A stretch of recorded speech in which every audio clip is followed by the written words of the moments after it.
Le potentiel humain. La semaine passée, il y a quelqu'un qui m'a posé la question en privé. Ton titre de coach en potentiel humain, là, ça sort d'où cette histoire-là? Je me suis donné, si je peux dire ça comme ça, le titre de coach en potentiel humain parce que je crois que chaque être humain a les ressources nécessaires pour choisir et créer le style de vie qu'il veut. Parce qu'après nos comportements obsessifs, compulsifs et abusifs, qui nous a détruits, il y a une vie. Mhm.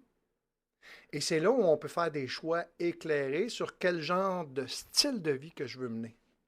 Parce que consommer des substances, c'est un style de vie. Aller au casino gambler, c'est un style de vie. Consommer de la pornographie, c'est un style de vie.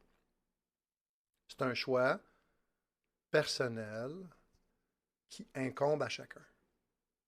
Vous savez ma position, ce n'est pas une maladie chronique incurable, c'est pas une allergie. C'est un choix qu'on a fait. On a valorisé ce comportement-là. Pour plein de raisons et d'excuses. Je n'irai pas là aujourd'hui. Donc, le potentiel humain.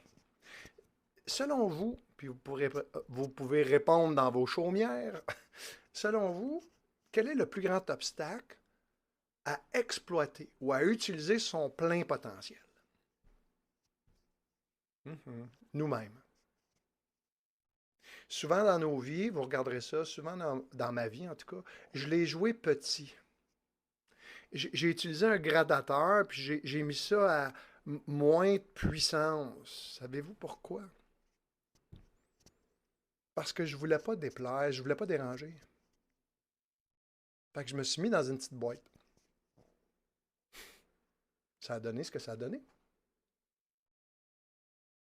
Ça a donné que j'ai pas utilisé mon plein potentiel et je savais que ma puissance était là, mais je voulais pas l'exploiter. Parce que je dérangeais. Fait que j'ai mis un abat-jour là-dessus. Puis c'est moi qui ai payé le prix parce que quand on limite notre potentiel humain ou notre puissance, bien, on vient des êtres humains qui ne s'accomplissent pas. Genre un peu frustrés. On est bien plus puissant qu'on pense, nous, les êtres humains, qu'on pense. Fait que le plus grand obstacle, en général, à utiliser notre potentiel humain, c'est-à-dire nos ressources, nos talents, nos qualités, c'est premièrement l'identité que j'ai. Je suis.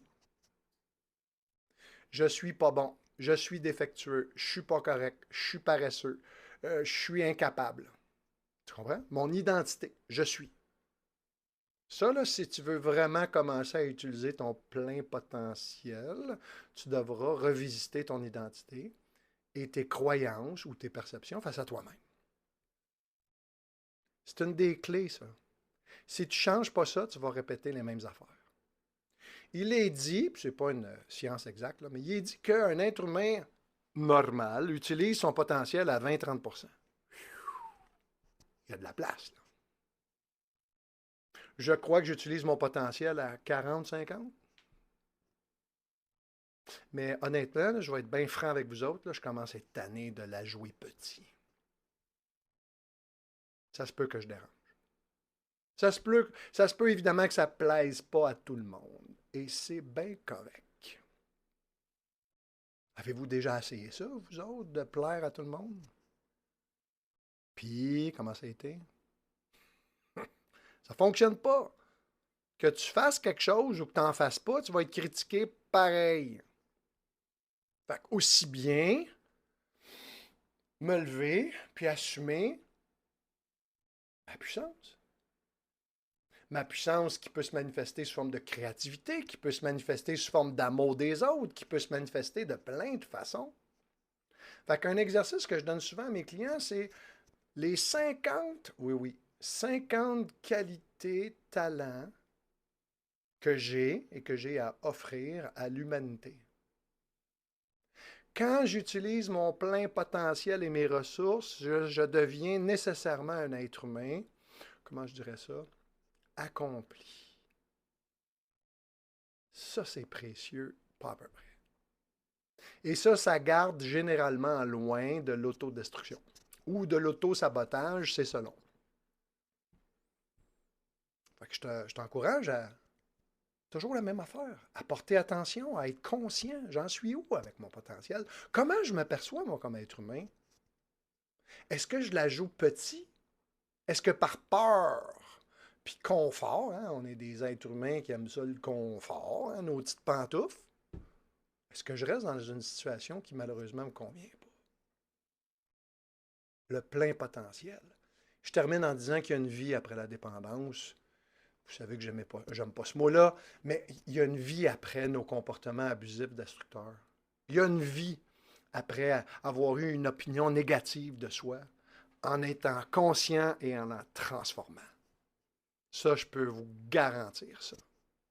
Par expérience personnelle et par plein de clients ou de gens que j'accompagne, que j'ai vu se transformer sous mes yeux. Puis ça, je peux vous dire que c'est précieux. Pas à peu près. À bientôt.